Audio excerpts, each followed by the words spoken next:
you have an obscure character like me that you're making a film about, it's already very daring, it's already very contemporary, and confusing. And then you have documentary, but then you have the way you are shooting it and the way you are telling a story. So I think you have to make it very rich with imagery and a crazy talk like this. Kind of very obscure film. Not like a clean window, but very dirty window, that you're looking at straight. So I think contemporary audience, these ladies, young girls here, they don't like simple films. I think they like kind of films that they don't understand. This film has to open somebody's mind and think what's the best way to do it.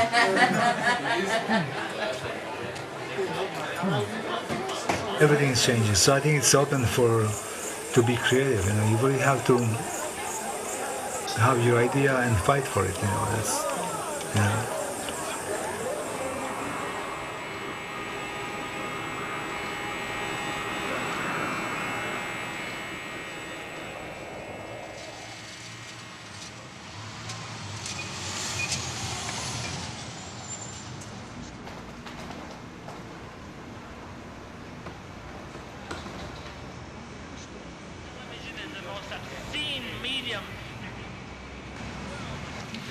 Commercials, the fucking...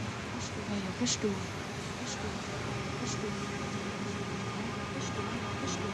Ja, jag förstår. Jag vet inte så mycket. Det är så långt att veta. Men vad väntar, har ju varit en grej.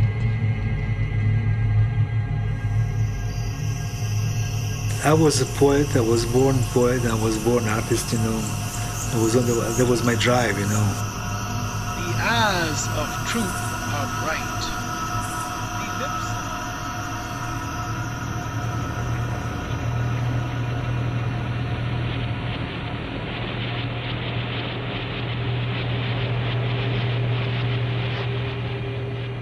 I asked myself, how can I change television? How can I change photography? How can I change publishing? How can I change movies? The words of truth are touching.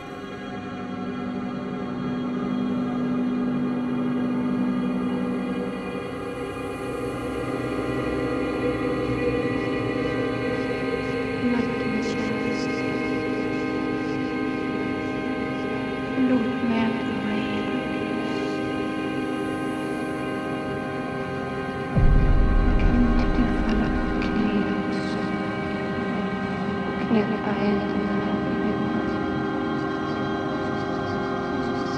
Konstigt att det måste tänkt ut att du sitter löst. Jag vet inte. Minns. All the revolutions are made by marginals, those who are rejected and not taken seriously, and those who make some trouble. So yeah, I guess I was one of those. A man who is not courageous enough to take risks.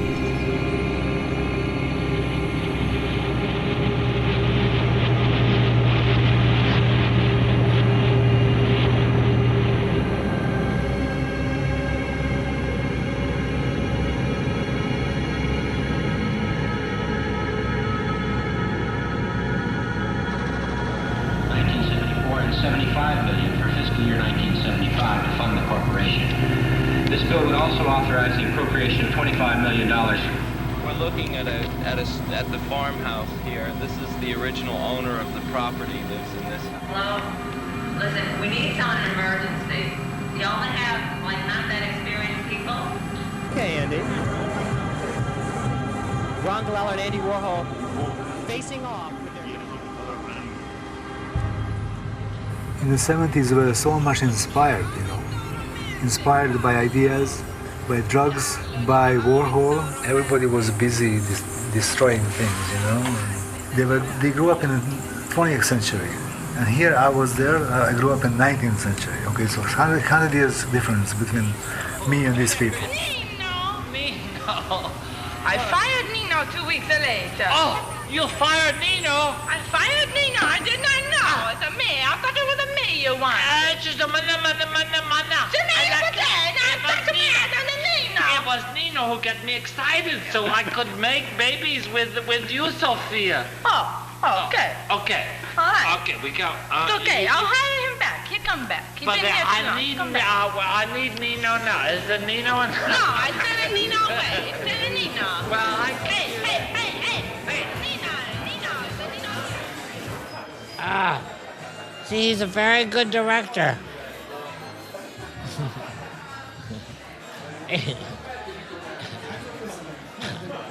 He's Yugoslavian, but he brings me a good Scots beer or whiskey. The word for whiskey in Gaelic is water of life.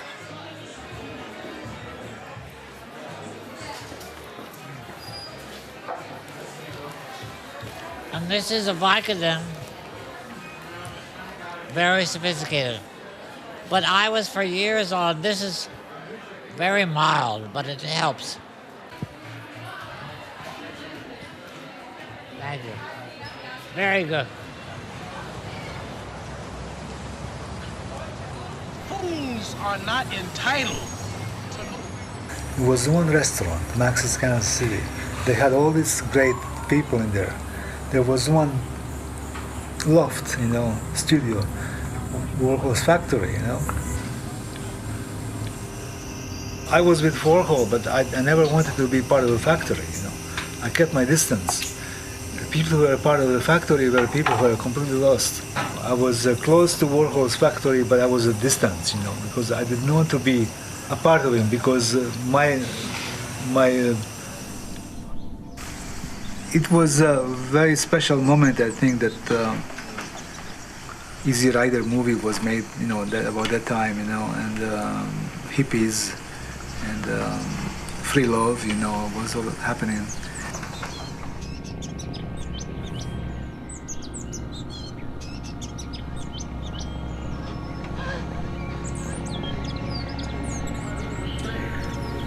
Seems to me that you told us once that you felt that way when you first went in, and you were.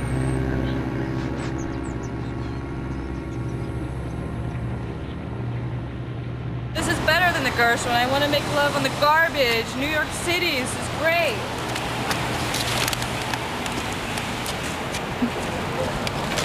If you're making movies, if you're making stories or writing stories about human nature, you can work about fantasy forever. Like New York City is a great fantasy place, which has this incredible freedom, on every level. It's because New York is not America. In Italy you can get arrested easily. In Germany, in France, it's like CRS. They can arrest you easily. In New York, they don't arrest you. Only when I came to New York, I realized I had to buy a camera immediately. When I came to Max's, in the back room of this restaurant, in the back, were all these people, very strange, beautiful, great-looking people, from Warhol world, All the girls looked like boys, All the boys looked like girls. So it was just incredible to me, new material, to explore. So to me, it was very interesting.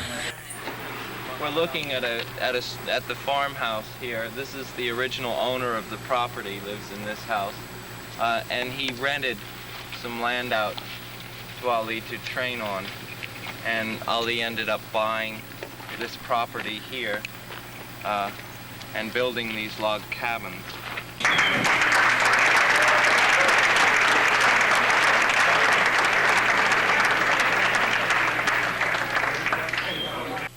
Every moment of your life is more valuable than anything else in the world. All the diamonds, all the gold, this camp, my cars, my title, everything I got. Every moment of my life is more valuable. If you don't believe it, let me hold you like this for 3 minutes. Let's dry off and set on you, no problem.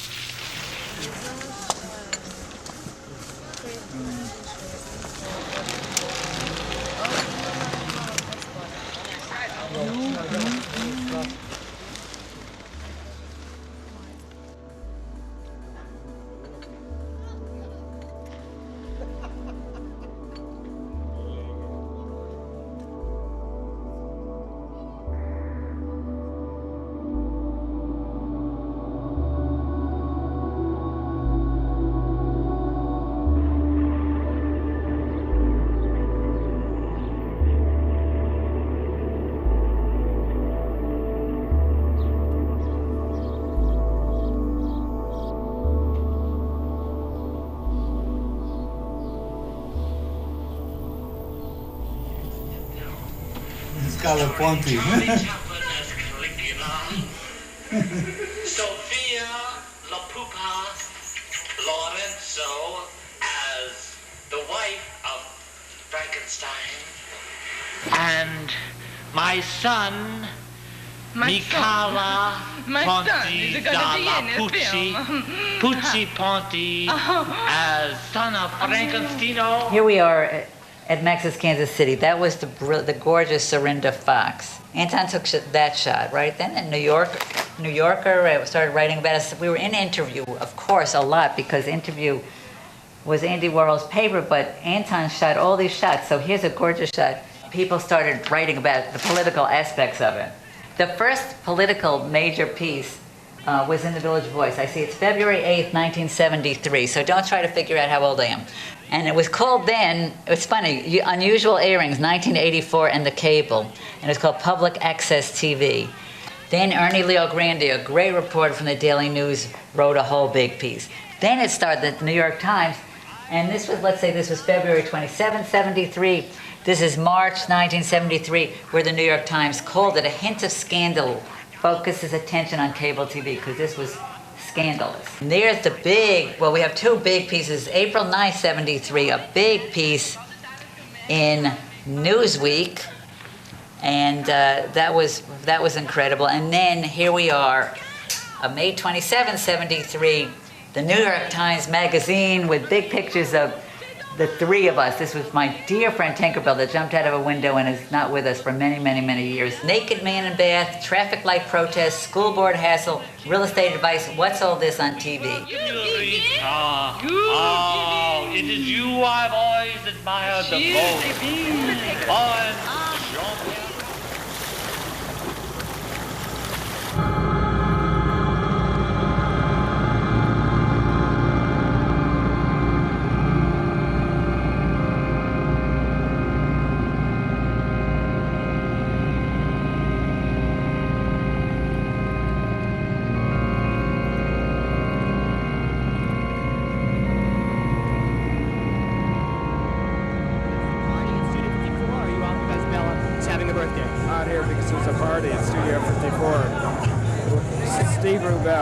Do you know who Bella is? For mayor.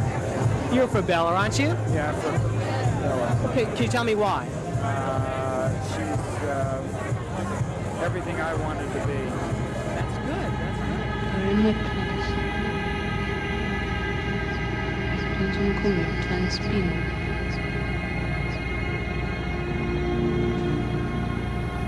kom fram mot mig. Jag såg hans ansikte. Hemskt och stelt ansikte. Klättrade upp på mig och försökte tränga in i mig. Men jag värjde mig. Hela tiden såg jag hans ögon.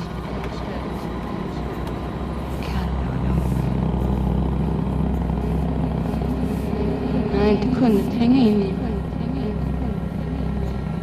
Klättrade upp på mitt bröst. Mitt ansikte. Där uppe för väggen.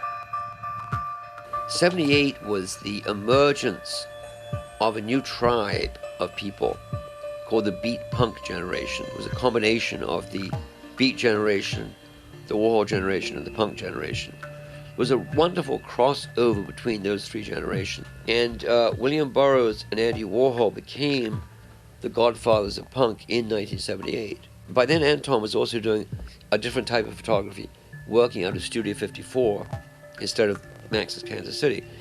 In '78, Studio 54 was at its height, and it was the most exciting time to be there. It really was an ecstatic place and a really miraculous place, Studio 54. But it was very much uptown. It wasn't about punk. It was about disco. We in the punk world rather hated disco. Disco seemed to be the death of music. So that was wonderful for my cameras, you know, it was just fantastic. And I captured the energy. Most people make a beautiful print. They want it to be shiny and glistening and contrast and beautiful lighting. Anton kind of wants the opposite. He's looking for a certain kind of underground drama and atmosphere, character that really nobody else has.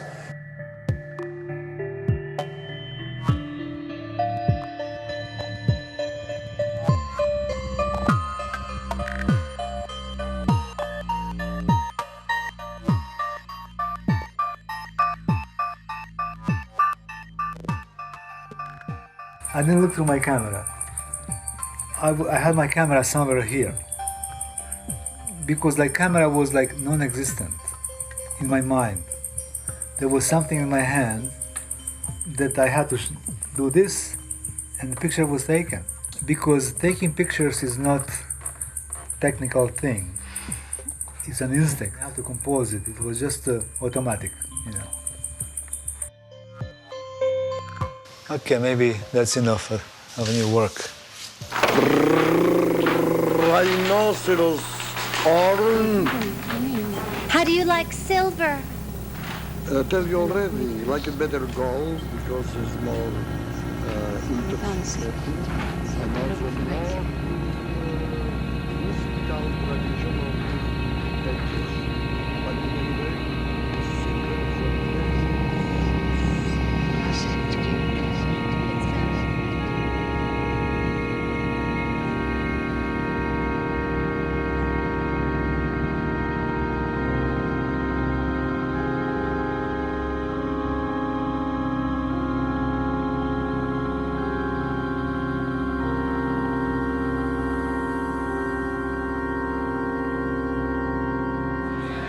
To me, there are people that I'm interested, I like to explore.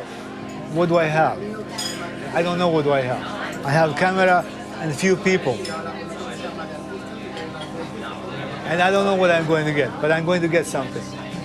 And I see that movie is going to be, I'm taking direction of very personal, very intimate, to capture human being and human spirit and expose it. We are standing on Park Avenue South and 17th Street, and here was Max's Kansas City, the famous Max's Kansas City. And in 1917, when I came to New York, I went here every night for a few years. I was shooting my pictures every night here.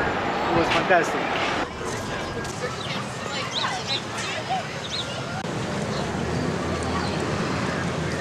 Here we are on Union Square on Broadway.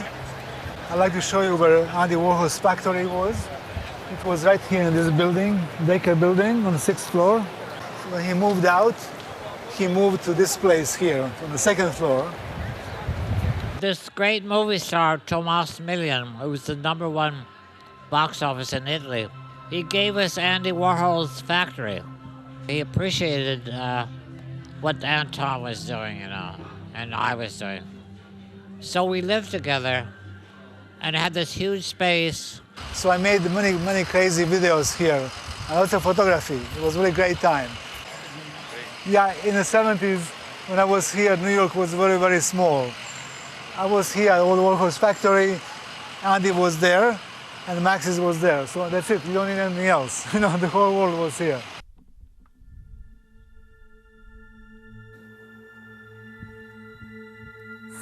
We are people.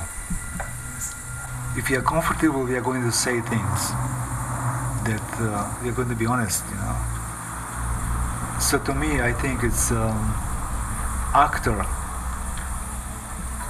has to be comfortable, completely. You really have to be sure what you're doing. You really have to know your limits, because you don't want to pass your limits, you know, because there's always limit. Whatever you do, there's a limit that you have to respect. And if you don't respect that limit, then you get lost.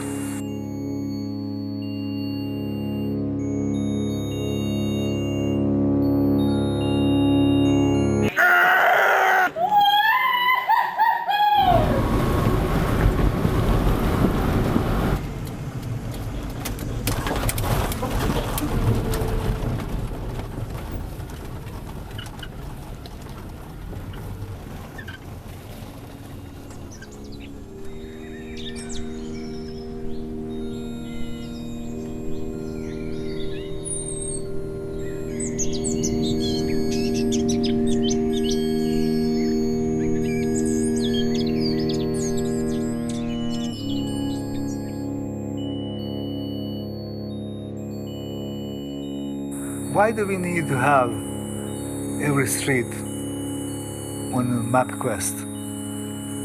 Why are we putting so much information and making these giant, you know, reservoirs of information? I think it's all like unnecessary. It's kind of perversion, you know. It's kind of obesity. I call it obesity, you know. It loses value, it loses respect. Loses communication, because we don't need to absorb too much. We don't need to be fed all the day long with ice cream, you know. And to me, I think that's what technology today does. Every month they are coming out with better and more information thing, you know. And that's what I'm running away from. I was pointillist in my mind. They questioned what painting surface is being made from. And they use like microscope to get into that atomic structure of the painting, and they made it by hand. To me, it was like they were atomic artists, you know. I felt, what can I do after that? I said I can do it if I make machine to do my work.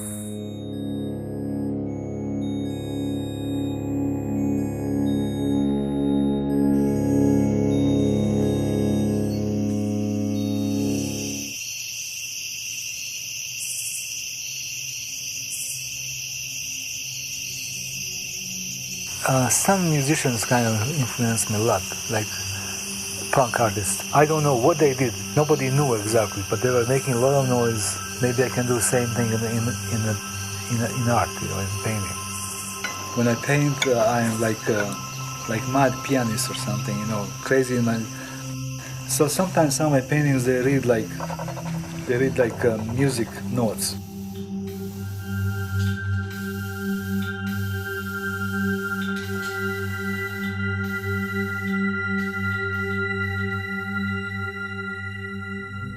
So in 1977-78, I made digital printer, digital painting machine.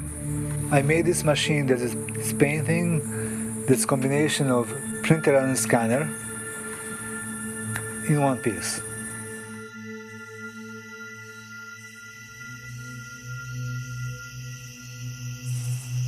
The way machine reads human skin, you know, faces or bodies, it's very interesting because machine cannot respond to the sensual, cannot exploring it, because with very little information you can have very sensual painting, you know.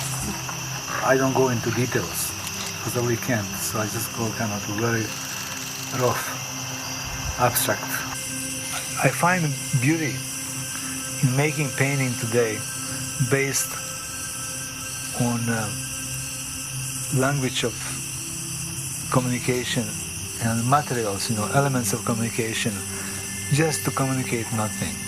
Just to communicate itself, not a story, not a portrait, but just to communicate its footsteps.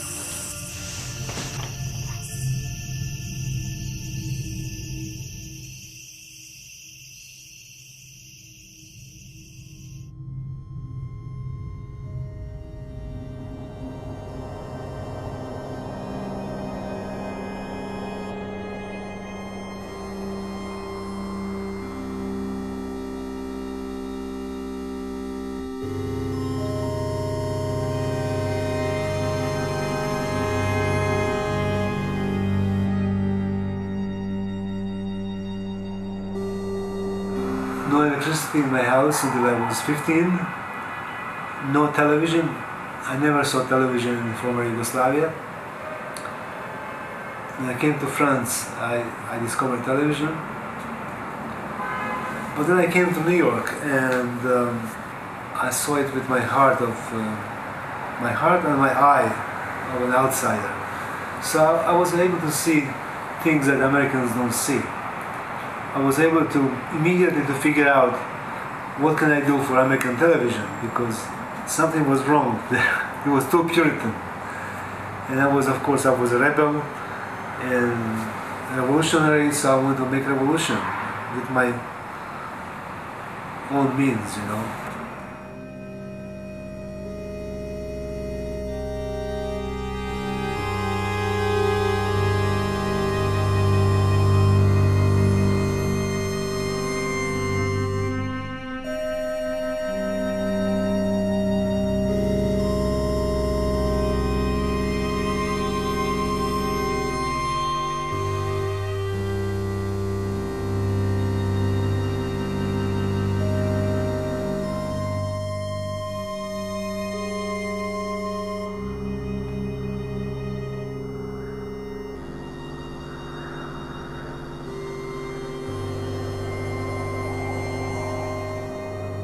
I mean, Anton made an incredible impact with video in '73.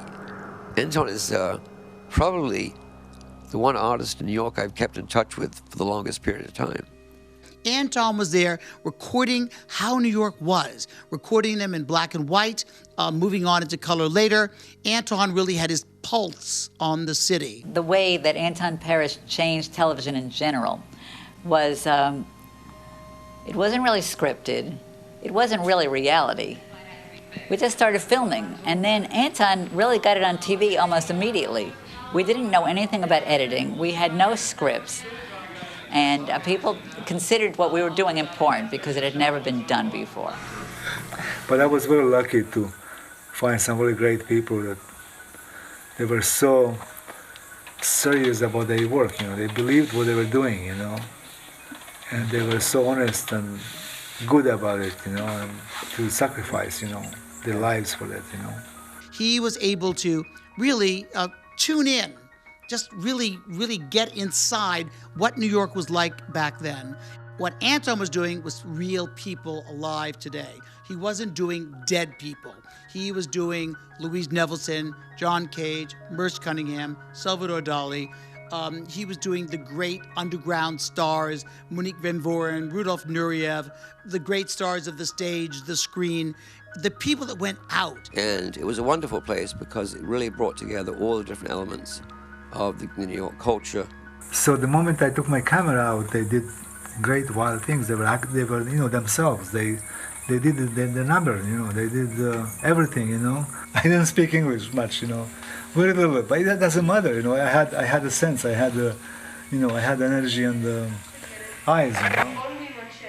He met us at the party.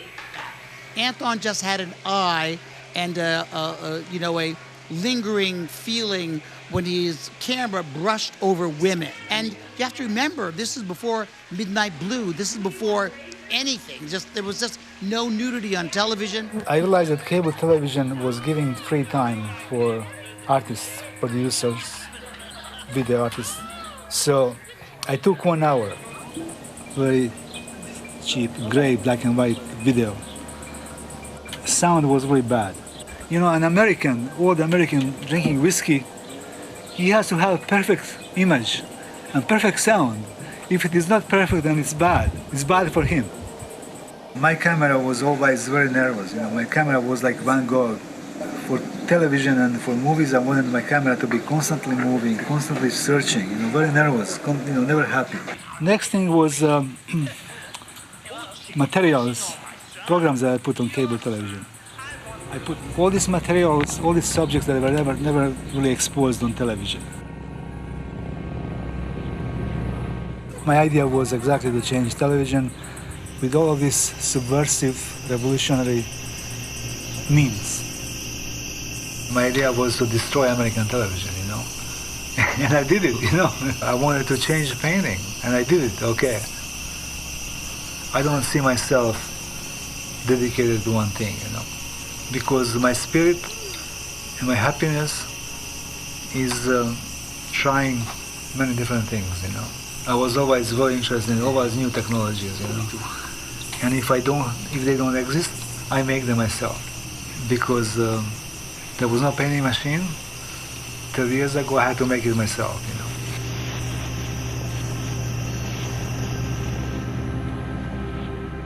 The best thing is your instinct, your love and your instinct, And if you can use it, then you can really do great things with it. Because being an artist today is not just about making beautiful images, but it's about bringing change in a technique or style or message.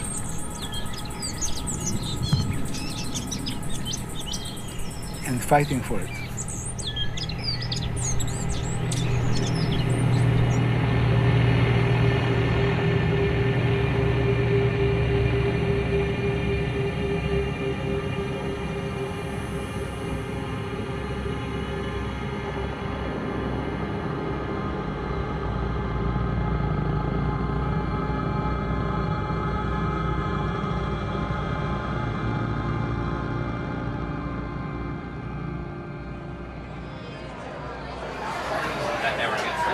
In a house of happiness, the wind of sadness is dancing. I was looking, because I'm making my movies in America, so I was looking for real American tragedy.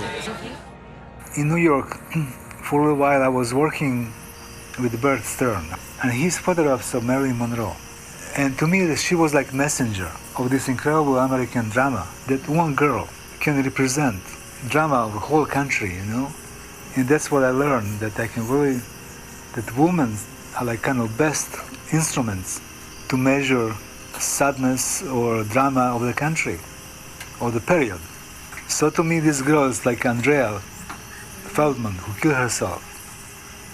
She was a fragile, her life was a short like a butterfly's life, But in my picture of her, she's not Marilyn Monroe, and I'm not Bert Stern, but I captured 70s drama through this girl, Andrea Feldman, and Serinda Fox, and Candy Darling, who was a man. I captured the 70s tragedies and dramas through these beautiful, fragile faces, Most dramatic or most tragic thing that happened, it was in their faces, because they had it in them, A few months later, they killed themselves. But I could see it in my photographs.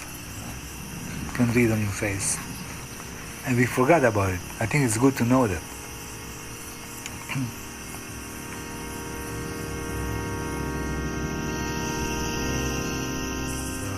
Narcissism and tendency to kill themselves, suicidal, My work was shot in the dark corners, in desperation. Imagine somebody drunk and drugged at 4 a.m, at 3:54, Had to be very unhappy. Woman, because it's easy to capture happiness. Every picture is on Facebook happy. And I think good photographer, whoever, artist, photographer, has to caption sadness, sad places, and being very beautiful but very, very unhappy. Because I found most unhappiness in the most beautiful girls. That's where unhappiness is. But that's human. That's the best thing that we have is sadness,